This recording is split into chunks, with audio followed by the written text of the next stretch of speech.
అడుగుతున్నాను, ఎందుకు నారా లోకేష్ గారు కానీ అనురాధ మేడం గారు కానీ స్పందించట్లేదు నాకు అర్థం కావట్లేదు. ఈ మా జీవితాలు దయచేసి ఈ మాకు స్పందిస్తామని మేము ఎదురు చూస్తున్నాము. రాత్రనగా పగలనగా మేము కూడా కూర్చున్నాము. మాతో పాటు విద్యార్థులందరూ ఇక్కడ అభ్యర్థులు విద్యార్థులు గ్రూప్ నోటిఫికేషన్ కోసం ఎవరైతే ఎదురు చూస్తారో ప్రతి ఒక్కరు ఫిలిమ్స్ పాల్గొని ప్రతి ఒక్కరు ఇక్కడ నిలబడ్డారు. మీరు ఎందుకు స్పందించట్లేదు నాకు అర్థం కాలేదు. నేను చెప్తానండి, నా నియోజకవర్గంలో నుంచి నేను జనసేన ప్రభుత్వానికి ఓటేసి గెలిపించాను. లాస్ట్ 2019 నేను ఓటు వేయలేదు.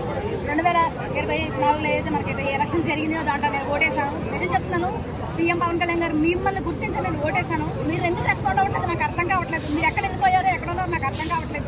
ఇంకొక విషయం ఏంటంటే, నారా లోకేష్ గారు మీరు అంటారు కదా నేను మీ విద్యార్థులకి నిరుద్యోగుల కోసం పోరాడుతున్నానని. మీరు ఏం పోరాడుతున్నారండి? మీరు అక్కడెక్కడో ఉన్నారు, మేము ఇక్కడ బాధపడుతున్నాము.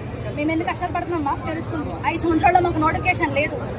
నాలాంటి వాళ్ళు ఇక్కడ చాలా మంది ఉన్నారు. దయచేసి మీరు స్పందిస్తారని మేము ఆశిస్తున్నాము. అదేవిధంగా ఏబీపీఎస్ చైర్మన్ గారు, ప్లీజ్ మేడం, మీరు ఒక అభ్యర్థుల నుంచే ఉద్యోగాల్లో చేరారు. మీరు ఒక ఆస్పిరెంట్ అచీవర్ అయ్యారు. మీరు డైరెక్ట్ అచీవర్ అవ్వలేదు, మీరు ఆస్పిరెంట్ అచీవర్ అయ్యారు. మీకు తెలుసు యూపీఎస్సీలో మీరు ఎన్నిపడి ఉంటారు, మీకు తెలుసు. మీరు ఐపీఎస్ ఆఫీసర్ ఐఏఎస్ ఆఫీసర్ నాకు తెలియదు, కానీ ఖచ్చితంగా ఒక ఆఫీసర్ అంటే ఆస్పిరెంట్ నుంచే వచ్చి ఉంటారు. మేము అదే పొజిషన్లో ఉన్నామండి. ప్లీజ్ దయచేసి మీరు మాకు వెబ్ నోట్ రిలీజ్ చేసి మా రోస్టర్ క్లియర్ చేయండి, ఎగ్జామ్ కండక్ట్ చేయండి. మేము రెడీగా ఉన్నాము. మీరు మాకు రోస్టర్ క్లియర్ చేసి రేపు ఎగ్జామ్ పెట్టాను కానీ మేము రెడీ. కానీ మేము మాకు రోస్టర్ క్లియర్ చేయండి మేడం.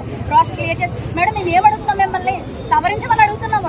దాంట్లో ఉన్న తప్పులు రాజ్యాంగంలో జరిగిన వాటిని సవరించారు.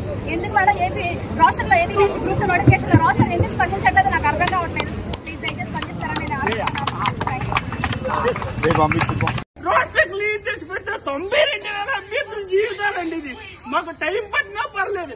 కేసులు అయ్యేలా చెయ్యొద్దండి. గత 6 ఏళ్లుగా గ్రూప్ 2 కోసం మేము ప్రయత్నిస్తున్నాం. ఇప్పుడు నానా కష్టాలు పడుతున్నాం. మేము కుటుంబానికి దూరంగా ఉన్నాం. సమాజంలో గౌరవం లేకుండా ప్రిపేర్ అవుతూ ఈ రూముల్లో ఎంత కష్టపడి ఉన్నాం. మేము దయించు లోకేష్ గారిని, చంద్రబాబు నాయుడు గారిని, పవన్ కళ్యాణ్ గారిని, ఏపీఎస్ చర్యని చేతులేస్తే ప్రాధాన్యపడుతున్నామండి. మాకు రాష్ట్రం క్లియర్ చేసి మీరు ఎగ్జామ్ పెట్టాలి, లేకపోతే మా ప్రాణాలు పోతాయండి. 90,000 అభ్యర్థుల జీవితాలండి. దయించి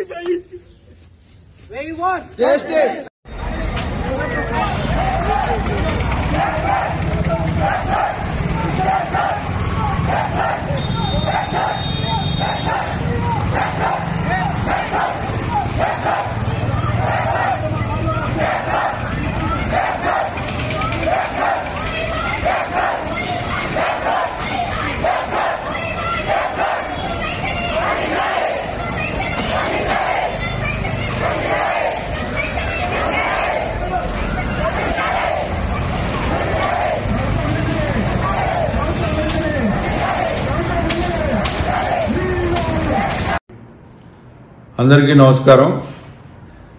సోదరు విద్యార్థులకి మీ మనోభావాలకి అనుగుణంగా నేటి కూటమి ప్రభుత్వం ఈ నెల 23వ తారీఖు జరగబోయే ఏపీపీఎస్సీ గ్రూప్ 2 మెయిన్స్ ఎగ్జామ్స్ ని పోస్ట్పోన్ చేయటం జరిగింది. ఇట్లు మీ రాజేంద్ర ప్రసాద్. ఎట్టి పరిస్థితుల్లో గ్రూప్ 1, గ్రూప్ 2 మెయిన్ పరీక్షలు వాయిదా వేయాలి.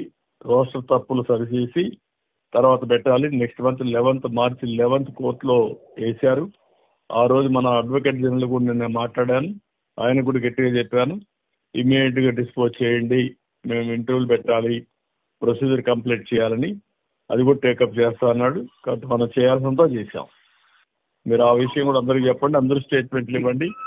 ఒకవేళ సాయంత్రానికి ఇప్పుడు 1 గంటలో నేను మళ్ళా కూడా పంపించి చెప్పమన్నాం. ఎందుకంటే గవర్నమెంట్ అనేది ప్రజలకు ఇన్కన్వీనియంట్ లేకుండా చేయడానికి ఉన్నాం. ఏదైతే రోస్ట్రం డిసైడ్ చేయలేదు కాబట్టి కొంతమందికి కన్ఫ్యూజన్ ఉంది. రోస్ట్రం డిసైడ్ చేసిన తర్వాత పరీక్షలు పెట్టచ్చు, తప్పు లేదు. అది తొందరలో పెడతామని చెప్పాం. అది వారి కన్సిడరేషన్ లో ఉంది.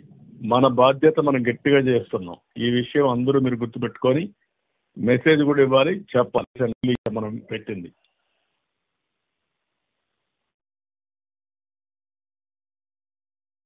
ఓకే రాజశేఖర్. లోకేష్